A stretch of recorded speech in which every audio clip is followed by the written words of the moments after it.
I'm Mrs. Blumberg, and I'd love to read to you one of the George and Martha books. Here's the first one. This is the one that we'll read today. But if you enjoy it, there are 5 other George and Martha books. And my kids, who are now in their 30s, used to love these books. Each one has 5 stories, and it's about friendship. 2 friends that are so thoughtful to each other most of the time. Doesn't mean they always get along, but most of the time they just have fun together. So I will read the first one that introduces these characters, George and Martha. And Martha often has a tulip hanging out of her ear. And you'll find that George, something happens to his tooth in this book. And so you'll always be able to tell who George is. So George and Martha.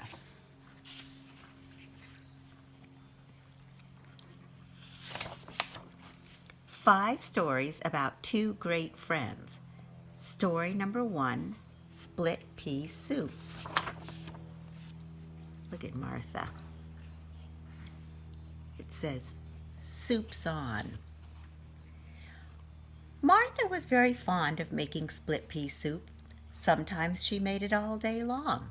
Pots and pots of split pea soup.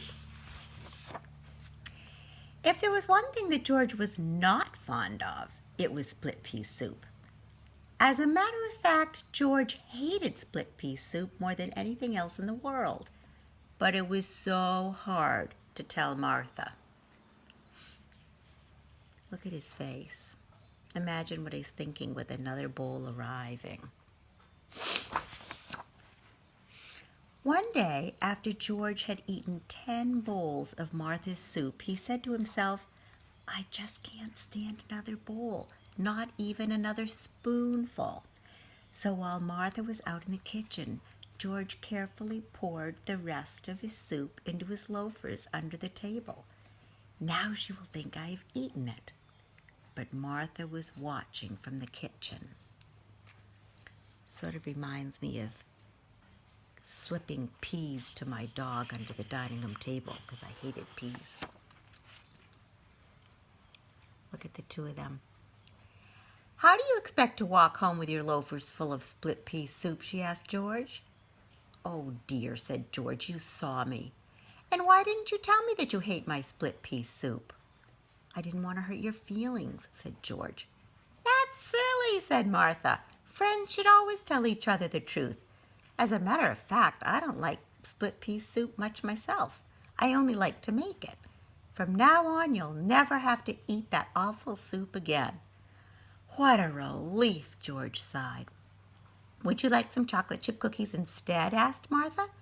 Oh, that would be lovely, said George. Then you shall have them, said his friend. Much better. Story number 2, the flying machine.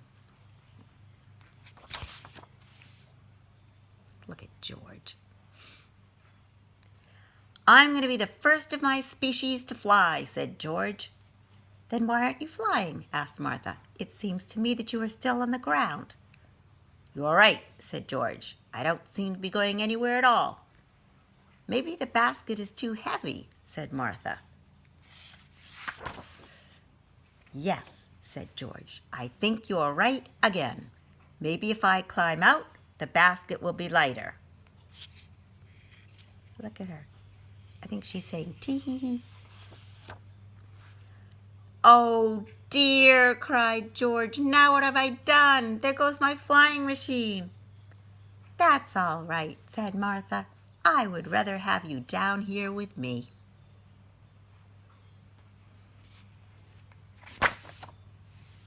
This is one of my favorites. Story number 3, the tub. Remember how I told you they don't always get along? Look at George. George was fond of peeking in windows.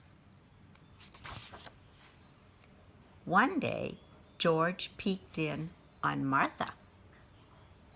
Look at her washing herself. He never did that again. We are friends, said Martha, but there is such a thing as privacy. Ooh. Story number 4, The Mirror. Look at Martha.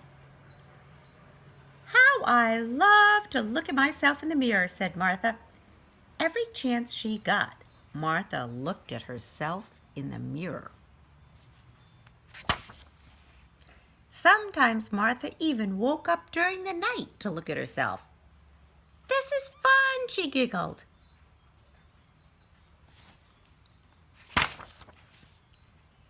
But George was getting tired of watching Martha looking at herself in the mirror.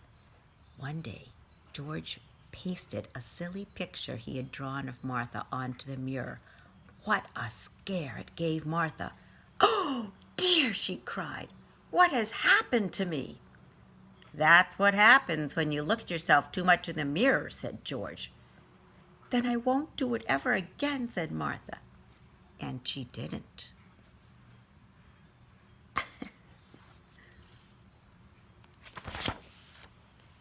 The last story, the tooth. Remember I told you something happened to George's tooth?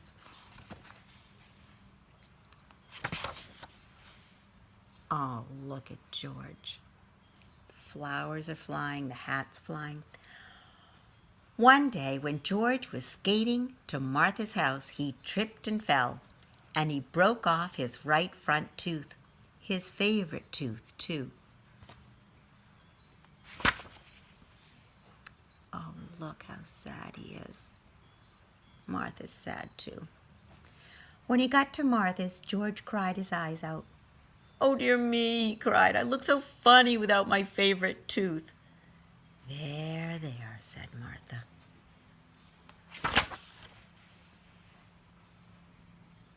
You know who this is, right?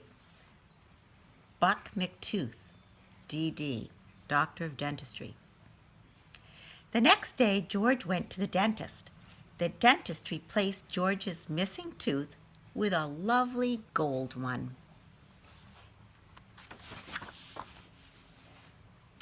When Martha saw George's lovely new golden tooth, she was very happy.